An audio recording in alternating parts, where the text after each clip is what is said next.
अहिल्यानगर महापालिकेत जुन्या नोंदीत सुधारता नावाखाली 15,000 बेकायदेशीर जन्म प्रमाणपत्र दिले आहे असे दिसते। 2025 आणि 2026 या 16 महिन्यात एकंदर 18,700 जुने दाखले त्यात करेक्शन करून दिले गेले आहे। याची चौकशी करण्याचा निर्णय महाराष्ट्र सरकारने केलाय, महापालिकेने केला आहे। महापालिका आयुक्त जिल्हाधिकारी बैठकीत चर्चेत हे त्यांनी मान्य केलं की खोट्या पद्धतीने सुधारण्याच्या नावाने हे दाखले दिले गेले आहेत। एक अतिरिक्त व्यक्तिमत्व तयार झालं आहे। पुढच्या 2-4 दिवसात या संबंधी SIT की कोण तपास करणार हे महापालिका आयुक्त आणि जिल्हाधिकारी घोषित करणार। SIR च्या दृष्टीने नगर जिल्ह्यात बऱ्यापैकी शिस्तबद्ध मॅपिंग सुरू आहे।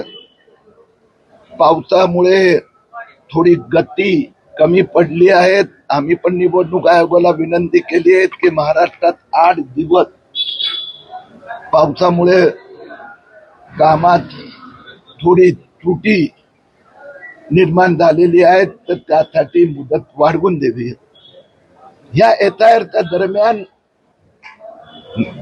मालेगाव शहरातला SIR घोटाळा बाहेर आला। तिथल्या BLOनी काही दबावा अंतर्गत एकूण मतदारांपैकी 75% मतदार योग्य आहे, मॅपिंग झाला असा रिपोर्ट दिला। निवडणूक आयोगाच्या सॉफ्टवेअरने त्यापैकी 52% ज्यांचं मॅपिंग झालं त्यापैकी 52% हे मध्ये यांच्यामध्ये एनोमली आहे, म्हणजे शंका आहे।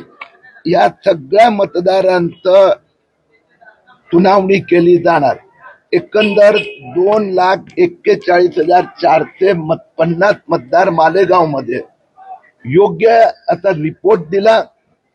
त्यातला निवडणूक आयोगाने 1,26,421 हे संदिग्ध मतदार आहे। म्हणून जो मालेगाव हे SIR साठी बांगलादेशीला मतदार म्हणजे हिंदुस्थानी बनवण्याचा अड्डा ठरत आहे। आता राष्ट्रवादीचे काही पदाधिकाऱ्यांनी निवेदन दिले किंवा चर्चा काही झाली का? नगरमध्ये सुद्धा असे बनावट दाखले दिले गेले। महानगरपालिकेत आंदोलन केलेलं होतं भाजप राष्ट्रवादी काँग्रेसने एक आठवड्यात, याबाबत काही चर्चा झाली?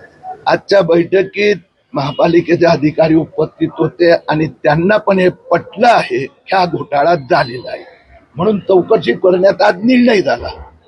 आता काही दिवस त्यांना द्यावे लागणार। ते चौकशीसाठी SIT नियुक्त करणार, कुठली एजन्सी चौकशी करणार, पण त्यांना पटलंय कारण की आरोग्य अधिकारी पण उपस्थित होते। मी तुम्हाला एक उदाहरण देतो की आता भारत सरकारने डिजिटल पद्धती सुरू केली आहे, ज्यात QR कोडचं सर्टिफिकेट मिळतं। पद्धत अशी आहे की मला समजा QR कोडचं सर्टिफिकेट, माझं नाव पहिलं त्यांनी अपलोड करायचं आणि तिथून प्रिंट आउट द्यायचं, पण माझं नाव अपलोड करताना किरीटच्या अगदी कलीम केलं किंवा कीर्ती केलं, हे आज सिद्ध झालं। अधिकाऱ्यांनी मान्य केलं की ज्या 18,000 पैकी मोर दॅन 2/3 सर्टिफिकेट हे सुधारणा, नाव सुधारणा लिहिलंय म्हणजे बदलून दिले गेले।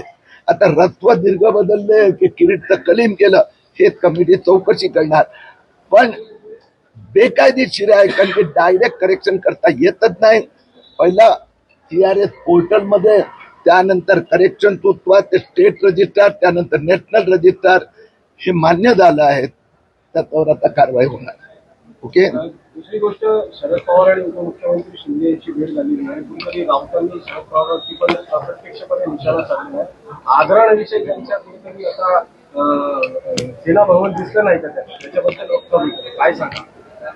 आता ते दोन्ही वरिष्ठ नेते आहेत, त्यांचं जे काही योग्य ते करणार। बाकी भेटाभेटी होणं आणि हृदय परिवर्तन होणं, तर भेटीगाठी होणं हे हिंदुस्थानच्या संस्कृतीत चांगली गोष्ट आहे आणि हृदय परिवर्तन झालं तर आम्ही स्वागतच करत असतो. शिंदे सेनेचे नगरसेवक यांना अटक झाली आहे, मात्र राजीनाम्याची मागणी होती. महात्मा यांनी डॉक्टरांना मारहाण केली होती.